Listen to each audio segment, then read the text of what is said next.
నమస్తే అండి. ముందుగా కోటే సాంగ్స్ యూట్యూబ్ ఛానల్ వీక్షకులందరికీ కూడా ప్రత్యేక ధన్యవాదాలు. కోటి పాట బంగారు మాట కార్యక్రమాన్ని మొదలుపెట్టుకోబోయే ముందు శుక్లాంబరధరం విష్ణుం శశివర్ణం చతుర్భుజం ప్రసన్నవదనం ధ్యాయేత్ సర్వవిఘ్నోపశాంతయే.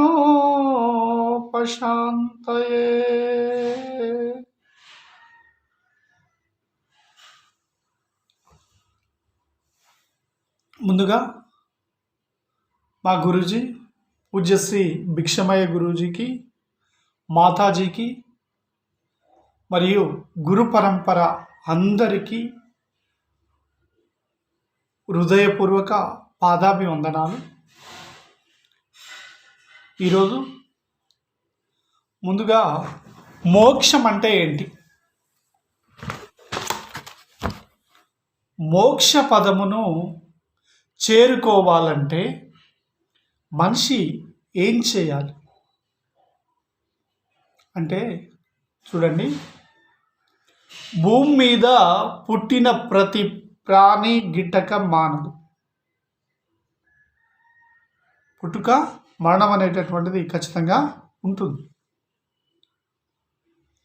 ఎన్నో జన్మల పుణ్యకర్మల ఫలితంగా మానవ జన్మ ప్రాప్తిస్తుంది.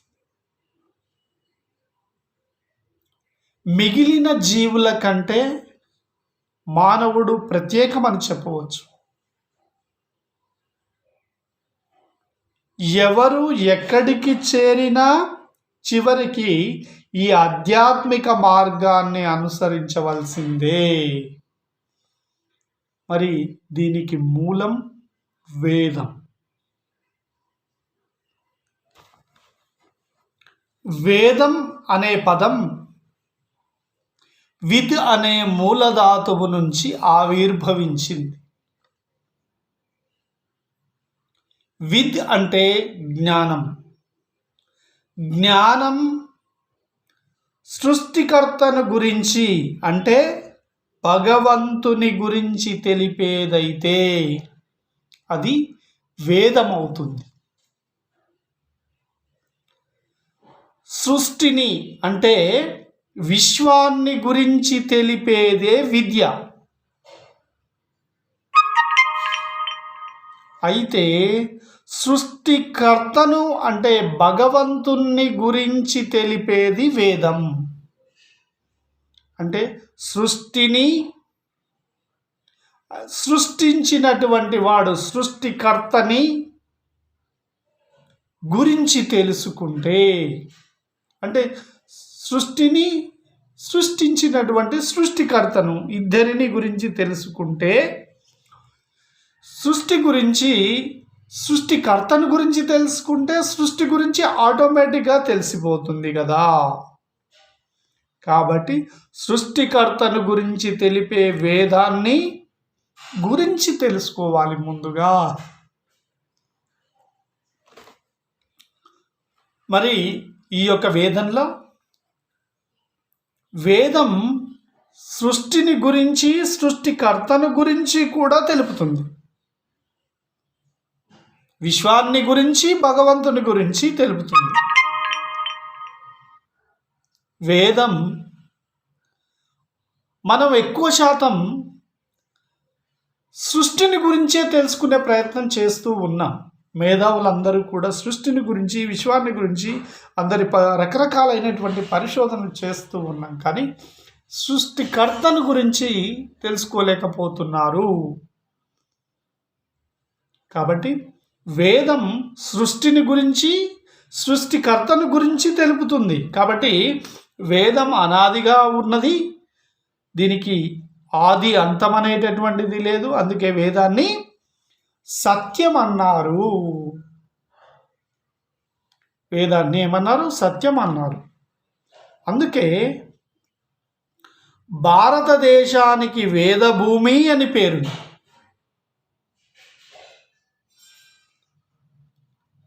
ఇంకా కర్మభూమి, తపోభూమి అనే పేర్లు కూడా ఉన్నాయి. వేదాలు అనేటటువంటివి ఆత్మస్థితి నుంచి వచ్చాయి, వ్యక్తి నుంచి రాలేదు వేదాలు అనేటటువంటివి. అందుకే వీటిని అపౌరుషేయాలు అన్నారు. ఏమన్నారు? అపౌరుషేయాలు అన్నారు. భగవంతుడి స్థితి నుండి భగవంతుని గురించి భగవంతుని భాషలో భగవంతునికే తెలియజేశాడు. భగవంతుడే తెలియజేశాడు.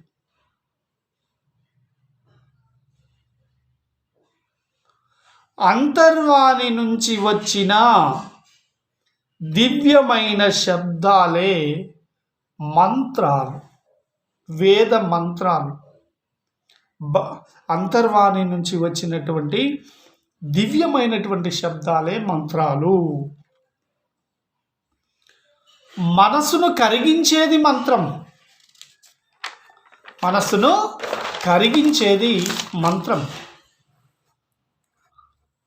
ఈ వేదాలను గురువు శిష్యునికి ప్రకృతిని ప్రత్యక్షంగా చూపిస్తూ అందించడం ద్వారా ప్రత్యక్ష అనుభూతిని పొందారు. కాబట్టి వేదాన్ని శృతి అన్నారు. కనిపించే స్థూల జగత్తు అంతా సత్యము నుండి ఆవిర్భవించిందనే విషయాన్ని అనుభవంలోనికి పొందిన వ్యక్తులను, కనిపించే స్థూల జగత్తంతా కూడా సత్యము నుంచే ఆవిర్భవించిందనేటటువంటి విషయాన్ని అనుభవంలోనికి పొందినటువంటి వ్యక్తులను సత్యదర్శకులు అంటారు. ప్రపంచం మొత్తం కూడా సత్యంతో ఆవిర్భవించిందనేటటువంటి విషయాన్ని తెలుసుకున్నటువంటి వ్యక్తులను సత్యదర్శకులు అంటారన్నమాట. వీరినే ఋషులు అని కూడా అంటారు.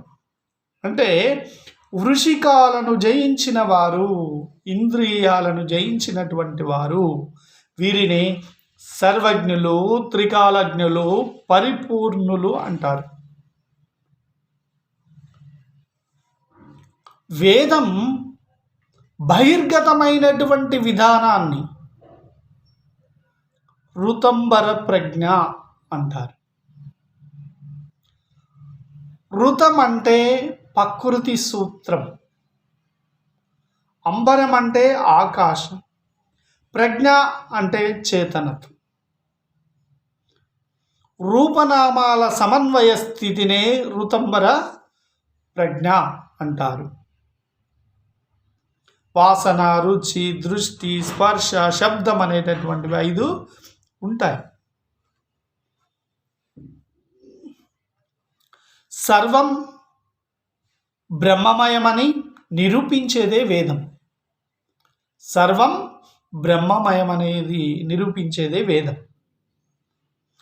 వేదాలన్నీ విభజించాడు కాబట్టే వేద వ్యాసుడు అని పేరు వచ్చింది వ్యాస భగవానునికి. వ్యాసుడు ప్రతి వేదానికి ఒక మంత్రాన్ని ఇచ్చాడు. ఋగ్వేదానికి ఒక మంత్రము, యజుర్వేదానికి ఒక మంత్రము, సామవేదానికి ఒక మంత్రము, అధర్వణ వేదానికి ఒక మంత్రం ఇచ్చాడు. ఋగ్వేదానికి ప్రజ్ఞానం బ్రహ్మ, ప్రజ్ఞాన బ్రహ్మ. యజుర్వేదానికి అహం బ్రహ్మాస్మి. సామవేదానికి తత్వమసి. అధర్వణ వేదానికి అయమాత్మ బ్రహ్మ. మళ్ళీ ఒకసారి చెప్తున్నా వినండి. ఋగ్వేదానికి ప్రజ్ఞాన బ్రహ్మ, యజుర్వేదానికి అహం బ్రహ్మాస్మి, సామవేదానికి తత్వమసి, అధర్వణ వేదానికి అయమాత్మ బ్రహ్మ. ఎవరైతే పుణ్యకర్మలు చేస్తూ వేదాధ్యయనం చేస్తూ భగవంతుని గురించి తెలుసుకుంటూ ఆత్మస్థితికి చేరి ఆత్మ సాక్షాత్కారం పొందుతారో వారికి ముక్తి లేదా మోక్షం లభిస్తుంది. అటువంటి వారికి మరొక జన్మ ఉండదు. జీవాత్మను పరమాత్మతో అనుసంధానము గావించడం ద్వారా ముక్తి లేదా మోక్షాన్ని పొందవచ్చు. ఇవి ఎలా జరుగుతాయంటే ఉచ్ఛ్వాస నిశ్వాసాల ద్వారా మోక్షం పొందవచ్చు. కింద ఉన్నటువంటి జీవాత్మ పైన ఉన్నటువంటి పరమాత్మతో అనుసంధానం చేయడం ద్వారా ముక్తి లేక మోక్షం అనేటటువంటిది లభిస్తుంది. చూడండి, బైబిల్లో ఒక వాక్యం ఉంటుంది, జ్ఞానాన్ని ఉపదేశమును నిరాకరించువారు ఉపదేశాన్ని నిరాకరించువారు దౌర్భాగ్యులు, వారి ఆశలు వమ్మగును, కృషి వ్యర్థమగును, వ్యాపారములు నిష్ఫలమగును. సో కాబట్టి జ్ఞానాన్ని ఉపదేశాన్ని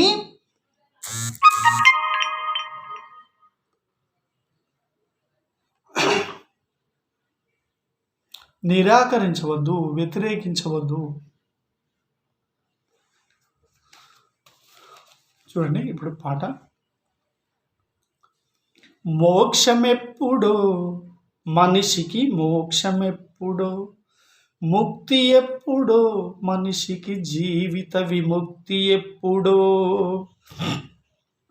బాయముఖ ప్రయాణముల ఉన్నవాడికి భవబంధాలలో ఇరుక్కున్న మనిషికి లేదు లేదు లేదు లేదు ముక్తి లేదు, రాదు రాదు రాదు రాదు మోక్షము రాదు. మోక్షమెక్కడో మనిషికి మోక్షమెక్కడో. ఆధునిక ప్రపంచాన ఆటుపోటులు,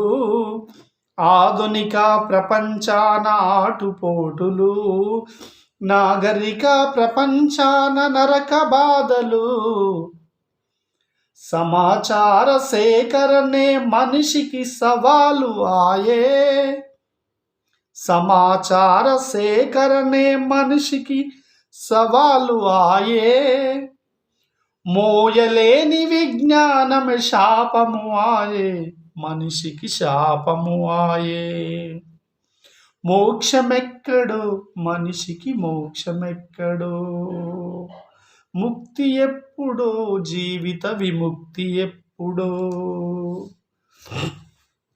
ప్రకృతి పతనముతో పరిసరాలు కలుషితం, ప్రకృతి పతనముతో పరిసరాలు కలుషితం, వికృతి చేష్టలతోనే విపత్తుతో నాశనం, అహంకార గుణము పెరిగి అంత సర్వనాశనం, అహంకార గుణము పెరిగి అంత సర్వనాశనం, ఇల సమస్త రక్షణకు సత్యమ సంరక్షణం. మోక్షమెక్కడో మనిషికి మోక్షమెప్పుడో, ముక్తి ఎప్పుడో మనిషికి విముక్తి ఎప్పుడో.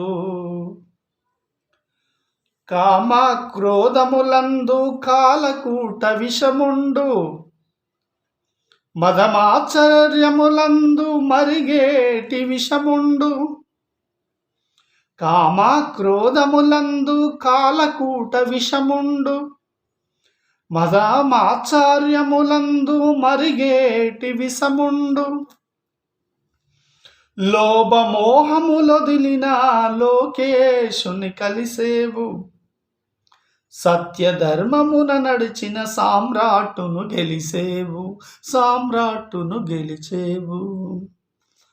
మోక్షమెప్పుడో మనిషికి మోక్షమెప్పుడో, ముక్తి ఎప్పుడో మనిషికి జీవిత విముక్తి ఎప్పుడో.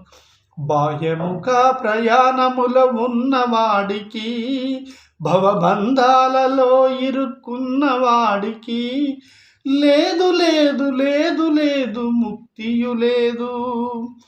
రాదు రాదు రాదు రాదు మోక్షము రాదు. మోక్షమెప్పుడో మనిషికి, ముక్తి ఎప్పుడో. థ్యాంక్ యూ, ధన్యవాదాలు. సర్వే జనా సుఖినో భవంతు.